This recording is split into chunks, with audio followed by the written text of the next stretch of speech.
वीरवती ने जैसे ही भोजन का पहला कौर लिया, उसे लगा कि कुछ अजीब है। उसके कौर में एक बाल निकला। उसने उसे हटाया और दूसरा कौर लिया, लेकिन तभी उसे एक जोरदार छींक आ गई। इन अशुभ संकेतों को वह समझ भी नहीं पाई थी कि तीसरे कौर के साथ ही महल में एक भयंकर खबर पहुंची। उसके पति राजा की अचानक मृत्यु हो गई थी। यह सुनकर वीरवती के पैरों तले जमीन खिसक गई। वह जोर जोर से रोने लगी और पागलों की तरह अपने पति के महल की ओर भागी। उसका दिल टूट चुका था और वह खुद को कोस रही थी। रास्ते में उसके सामने एक दिव्य प्रकाश पुंज उभरा और देवी इंद्राणी, इंद्रदेव की पत्नी, प्रकट हुई। वीरवती ने उनके चरणों में गिरकर अपने पति को जीवित करने की गुहार लगाई। उसकी आंखों से बहते आंसू और उसकी करुण पुकार सुनकर देवी इंद्राणी का हृदय पसीज गया। देवी इंद्राणी ने धीरज बंधाते हुए वीरवती को बताया कि उसने अपने भाइयों के छल के कारण नकली चांद देखकर व्रत तोड़ दिया था।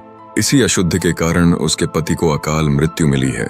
यह सुनकर वीरवती और भी ज्यादा रोने लगी। उसे अपनी गलती का एहसास हुआ। तब देवी इंद्राणी ने उसे एक उम्मीद दी। उन्होंने कहा, यदि तुम अगले साल करवा चौथ का व्रत पूर्ण श्रद्धा, निष्ठा और सही नियमों के साथ करोगी तो तुम्हारे पति को जीवन दान अवश्य मिलेगा। वीरवती ने देवी की बात मानी।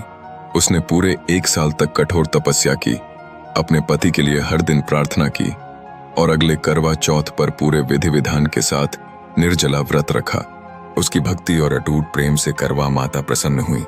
वीरवती के व्रत और उसकी सच्ची निष्ठा के परिणाम स्वरूप करवा माता ने उसे आशीर्वाद दिया और उसके पति राजा को पुनः जीवित कर दिया। महल में खुशियां लौट आईं और पति पत्नी का पुनर्मिलन हुआ। कहानी का सार, यह कथा हमें सिखाती है कि करवा चौथ का व्रत केवल एक रस्म नहीं, बल्कि पूर्ण निष्ठा, अटूट श्रद्धा और सही नियमों के साथ किया जाने वाला एक पवित्र कार्य है। यह पति पत्नी के बीच के अटूट प्रेम और विश्वास का प्रतीक है और सही तरीके से किया गया व्रत निश्चित रूप से सौभाग्य और दीर्घायु लाता है।